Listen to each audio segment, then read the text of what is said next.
Merci de choisir NAL TV International. Mesdames et messieurs, bonjour et bienvenue à cette nouvelle émission de Midi au Caire, un programme qui vous présente tout ce qui s'est passé sur la scène égyptienne ces dernières 24 heures. On va commencer donc par cette réunion du président Abdel Fattah el-Sisi qui a enjoint lors d'une réunion ministérielle d'encourager davantage l'industrie nationale, en particulier en coordination entre les ministères concernés, le monde des affaires, le secteur privé et les investisseurs. Ceci est dans le but d'établir des projets d'investissement industriel pour combler les déficits d'importation.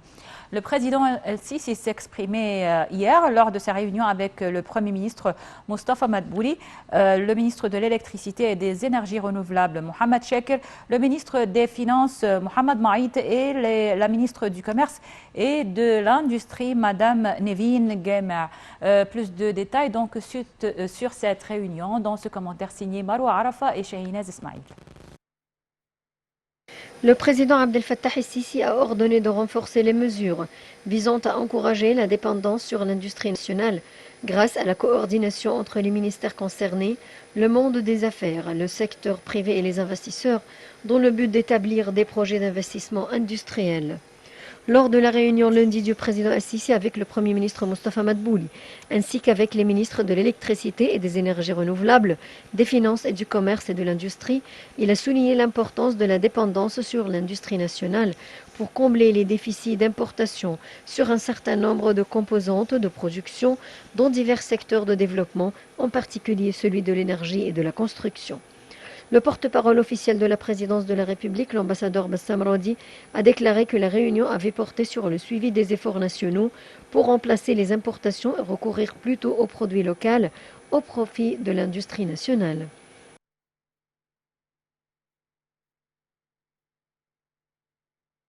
Le chef de la diplomatie, Sameh Choukri, a participé à la 7e édition du Forum international de Dakar sur la paix et la sécurité en Afrique, tenu à la capitale sénégalaise pour 2 jours. Le forum se tient sous le parrainage du président sénégalais Macky Sall et de représentants de plusieurs partenaires et organisations tant régionales qu'internationales. La 7e édition du forum a pour thème les défis de la stabilité et l'émergence de l'Afrique dans le monde post-Covid-19. Les détails dans ce commentaire de Marwa Arafa et Shahinaz Ismail. Le ministre des Affaires étrangères Sameh Choukri a souligné lundi que l'Égypte n'épargnerait aucun effort pour aider les pays africains frères à se remettre rapidement des répercussions de coronavirus et à atteindre les objectifs et les aspirations des peuples vers un meilleur avenir.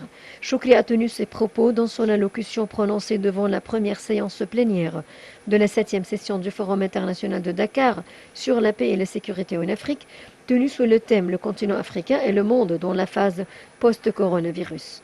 Le porte-parole du ministère des Affaires étrangères, Ahmed Hafez, a déclaré que Choukri avait signalé lors de son intervention que la pandémie de coronavirus continuait de poser des défis sans précédent à tous les pays, notant qu'elle a entravé la réalisation de la paix et de la stabilité en Afrique et aggravé les crises humanitaires.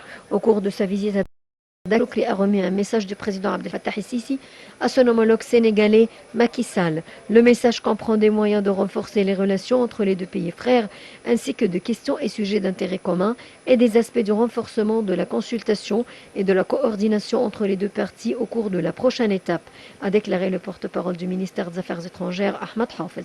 Au cours de l'entretien, le ministre des Affaires étrangères a salué la sélection du Sénégal à la présidence de l'Union africaine pour une période d'1 an à compter de février 2022, exprimant la disponibilité de l'Égypte à apporter tout soutien au Sénégal à la lumière des expertises qu'elle a eues dans ce domaine en lien avec la précédente présidence égyptienne de l'Union africaine en 2019, selon M. Hafez.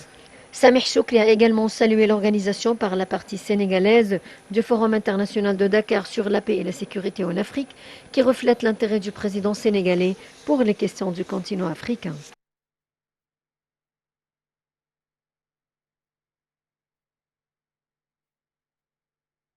Et on a en ligne Hani Farag, notre envoyé spécial à Dakar.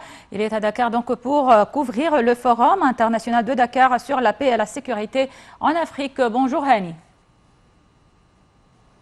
Allô, bonjour Hani. Bonjour tout le monde. Oui, je me trouve. Ouais. Oui, Oui. bonjour, vous m'entendez bien? Oui, alors je vais commencer par le mot prononcé par le ministre égyptien des Affaires étrangères Sameh Choukri hier devant cette 7e édition du Forum international de Dakar sur la paix et la sécurité en Afrique. Quels sont les points principaux de ce discours, Ouais. de ce mot du ministre? Ouais. Mhm. Ouais.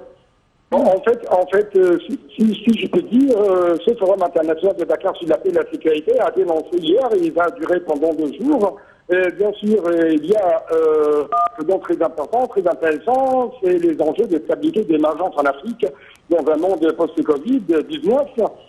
Bien sûr, il y a beaucoup de questions en ce qui concerne comment consolider, par exemple, la paix et la sécurité en Afrique pour favoriser l'émergence, comment améliorer la sécurité et le financement des dynamiques, des défis de reconstruction durable en Afrique. Le continent africain face à la montée de l'extrémisme violent, ce sont donc parmi les sujets les plus importants dont ils ont été discutés pendant les différentes séances et par les différents panélistes.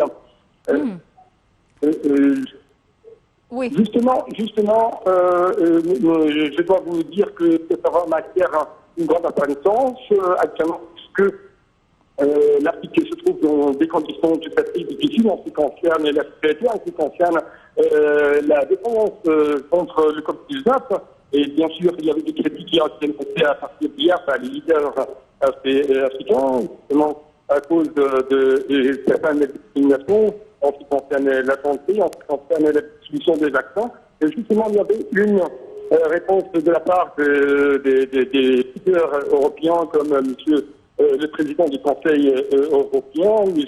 Charles Michel, qui a dit que nous voulons avoir, si je puis dire, de nouvelles partenariats entre les Africains et les Européens. Justement, à partir de ça, on trouve beaucoup pour dire, pour signer, nous devons saluer très fortement cette réponse très importante, très haute, très haute en fait de la part des chefs de la diplomatie égyptienne, Marceau, qui a lancé à partir de ce forum des messages très importants qui concernent le soutien qui a pu partir de l'Égypte à l'égard des autres pays africains, sont dans le domaine de la santé, dans le domaine de l'activité économique, et même dans le domaine de comment former les cadres africains dans plusieurs niveaux. Et justement, M. Samarchek s'est tenu à affirmer que la coopération commune, c'est peut-être une des solutions efficaces pour arriver à sauver le continent africain, que ce soit sur le niveau. Oui, bien entendu, Hani, le thème de cette édition, ce sont les défis de la stabilité et l'émergence de l'Afrique dans le monde post-Covid-19. Est-ce qu'on a parlé, on a eu des résolutions concernant, par exemple, la vaccination, concernant la façon de traiter donc avec la pandémie? Oui, justement, à partir d'hier, il y avait encore une fois des discussions qui ont été, qui se sont déroulées d'une manière franche. Il y avait des affrontements entre les deux côtés, entre les Africains et les Européens, en ce qui concerne cette discrimination concernant la distribution des vaccins au niveau africain, comme africains vont arriver à une sorte d'autonomie, à une sorte d'autodéfense, que ce soit au niveau sanitaire ou au niveau sécuritaire. Et cette fois-ci, comment les Africains, la main dans la main, peuvent vraiment arriver à se sauver à travers cette coopération commune entre les nations. Et même, on trouve que l'Égypte joue à cet égard un rôle très important. Très important parce que l'Égypte se lance dans le domaine de la production des vaccins qui manque beaucoup d'autres nations africaines. Mais justement, je voulais dire, je voulais poser une question sur la participation de l'Égypte à ce forum-là. Donc, les domaines de la participation de l'Égypte. Outre la vaccination ou la fourniture de vaccins pour les pays africains. Vous voulez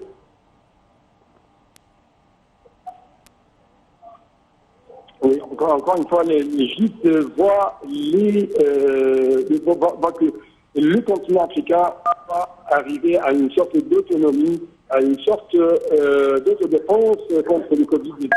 Pourquoi l'Égypte contre les capacités sanitaires, les capacités, outre les capacités sécuritaires, bien sûr, contre le terrorisme, mais aussi les capacités sanitaires pour lutter contre le Covid-19, Omicron et ainsi de suite. C'est pourquoi, encore une fois, Monsieur le ministre égyptien des Affaires étrangères a essayé de mettre le France sur les plutôt en ce qui concerne l'importance de rejoindre les efforts au niveau régional et au niveau mondial contre le Covid-19. Parfait. Donc, Hani Farag, notre envoyé spécial de Nile TV International à Dakar pour couvrir le forum international de Dakar sur la paix et la sécurité en Afrique. Merci beaucoup pour votre compte rendu. Et on reste donc à Dakar et en marge de cette 7e édition du forum international sur la paix et la sécurité en Afrique.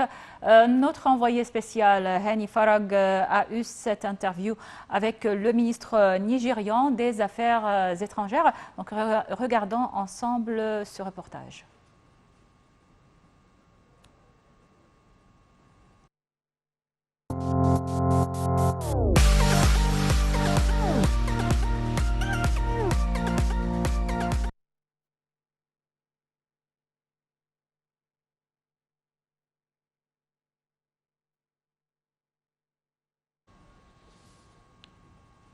Donc, on va revenir au reportage de Hani Farag, mais juste on continue avec les nouvelles de cette émission du Midi au Caire. Dans le cadre de renforcer la coopération et d'échanger les expertises entre les forces armées de l'Égypte et de la Russie, les activités de l'exercice maritime conjoint égypto-russe, le pont de l'Amitié 4, et qui dureront quelques jours dans les eaux régionales de la Méditerranée, ont été lancées.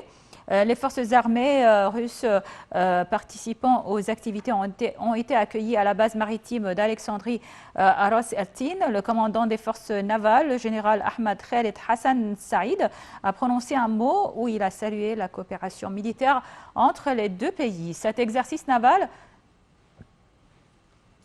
vise à accélérer l'exécution des missions avec perfectionnisme.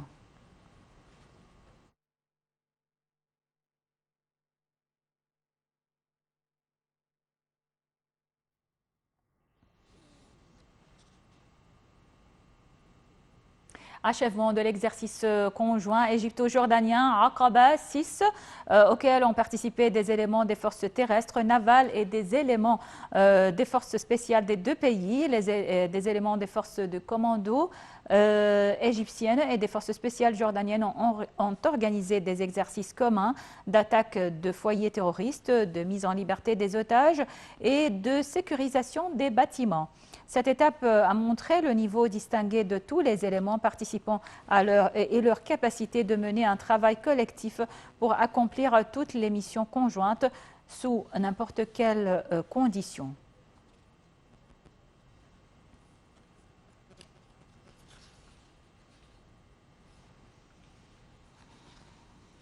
Le ministre du Transport, Kamel Al-Wazir, a inspecté la gare de Ramsès, la gare centrale du Caire, pour suivre de près le travail et la qualité des services accordés aux passagers, ainsi que l'installation des portails d'entrée et de sortie dans la gare. Lors de cette tournée d'inspection, Kamel Al-Wazir a ordonné aux responsables des chemins de fer et de guichetiers de ne permettre à aucun passager d'y entrer sans le ticket et d'installer au plus vite possible les portails électroniques d'entrée et de sortie pour contrôler l'ordre à la gare et sur les quais.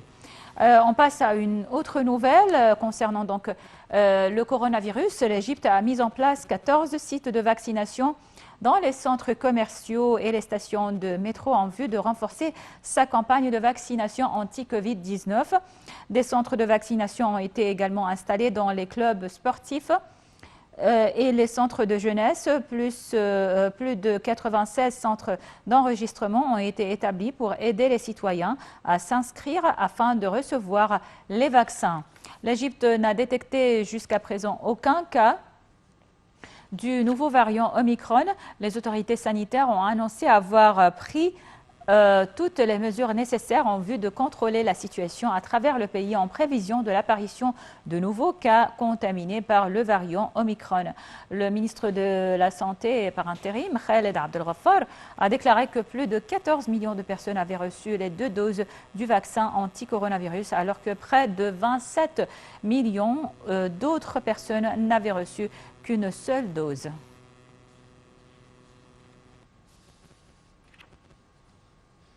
Et on termine par cette nouvelle économique concernant la bourse du Caire. Les indices de la bourse du Caire ont haussé donc hier lors des échanges d'hier, soutenus par des opérations d'achat de la part des investisseurs locaux et des individus étrangers. Le principal indice EGX30 a grimpé de 0,8% au niveau de 11 496 points et les indices secondaires EGX70 et EGX100 ont respectivement augmenté de 0,1% et 0,5%. Voilà donc, c'était tout pour cette émission de Midi au Caire. Merci pour votre attention. Je vous laisse avec la suite de nos programmes sur Nile TV International en langue française qui se poursuivent jusqu'à 13h heure locale du Caire. Merci et passez une excellente journée.